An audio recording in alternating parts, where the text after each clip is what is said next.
A city that is fully eco-friendly, sustainable, resilient, and can produce more oxygen than it consumes.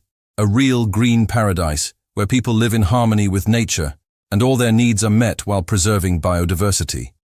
Does such a place exist? Could we build one? What would it take? How could we make it happen? And how much would it cost? We'll try to answer all of these questions today. But first, what do we mean by an eco-friendly city? An eco-friendly city or eco-city is a city that is environmentally friendly, that is, produces no pollution, preserves biodiversity, uses resources efficiently and sustainably, is climate resilient and carbon neutral or even carbon negative. In other words, it absorbs more carbon dioxide than it emits. There are many examples of neighborhoods or small communities that have been built with sustainability in mind around the world, like Eco City, Greenbelt Movement, Masdar City, Forest City, Eco Village Thailand, and so on. But none of them are truly eco-friendly cities. They are either too small, have too many limitations, or simply haven't been completed yet. So we'll have to settle for already existing real cities as a reference. And among those, there are two places that stand out as the best examples of eco-friendly cities in the world. The first is Singapore. Despite being one of the most densely populated countries in the world, it manages to be carbon neutral by offsetting its emissions through a variety of measures. For example, every household has a recycling bin, and food waste is turned into compost. There are many parks and green spaces throughout the city which absorb carbon dioxide and produce oxygen. Public transportation is efficient and affordable, and people are encouraged to use it through various incentives. There are also many electric vehicle charging stations, and solar panels are becoming more common on rooftops. All this has made Singapore one of the greenest cities in the world. The other place is Freiburg, Germany.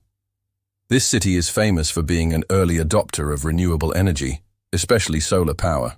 Its citizens generate more than 30% of their electricity needs from renewable sources, and they even sell some of it to neighboring cities.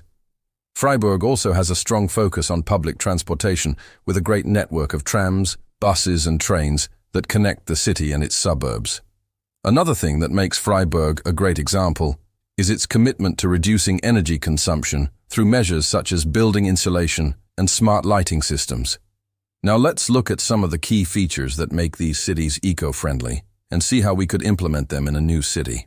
First of all, we need to start with the basics, which are water and energy. Water is essential for human survival, and energy is essential for economic development. Without water and energy, we cannot have a city. Therefore, we need to make sure that both are available in abundance and without harming the environment. Singapore has a very advanced water management system that ensures that every citizen has access to clean water. They also have a very strict policy against wasting water, and they use desalination plants to get more of it.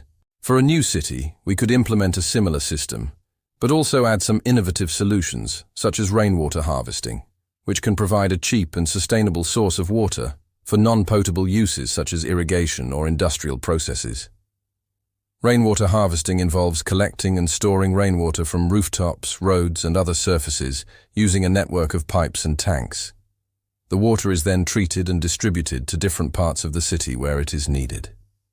This can reduce the demand for potable water and lessen the strain on the supply network. Plus, it can also provide water for emergencies when the supply network fails. Regarding energy, Singapore again has a very diverse portfolio of energy sources that includes natural gas, coal, nuclear power, and renewable energy. They have invested heavily in renewable energy such as solar and wind power, which has helped them reduce their carbon footprint and become more energy independent.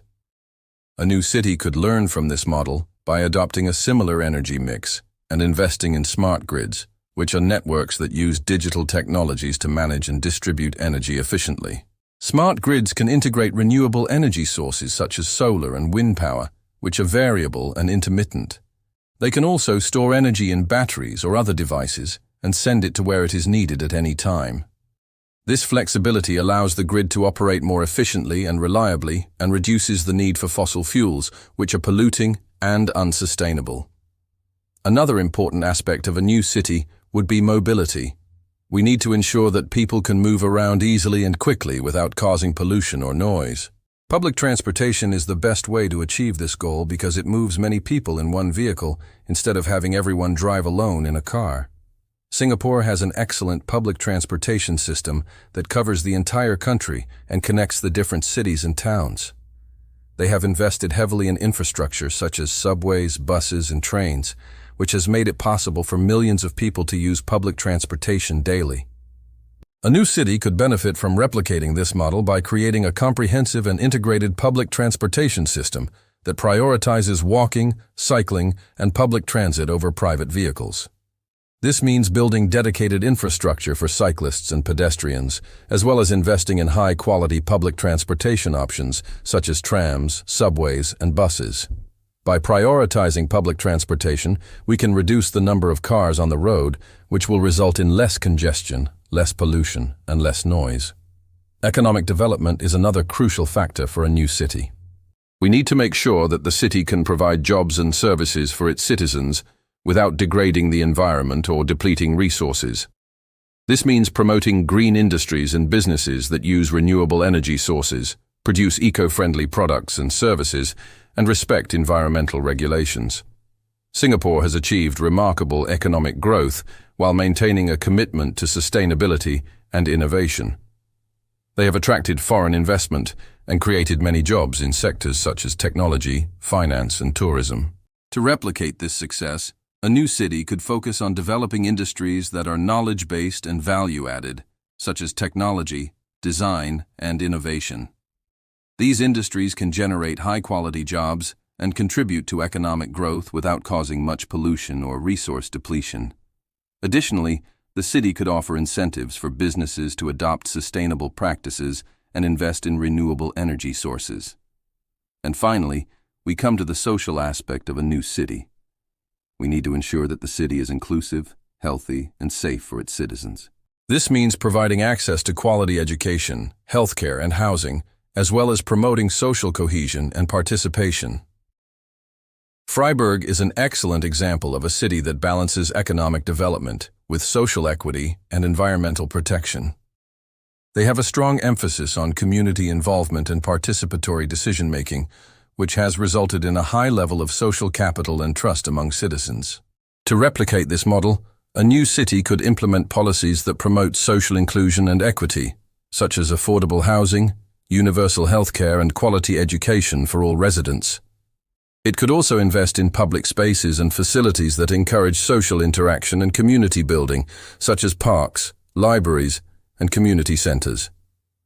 In conclusion, building a fully eco-friendly city is not only possible, but also necessary for the future of humanity. By learning from the best practices of cities like Singapore and Freiburg, we can create a new city that is sustainable, resilient, and regenerative. However, it will require a significant investment to get started.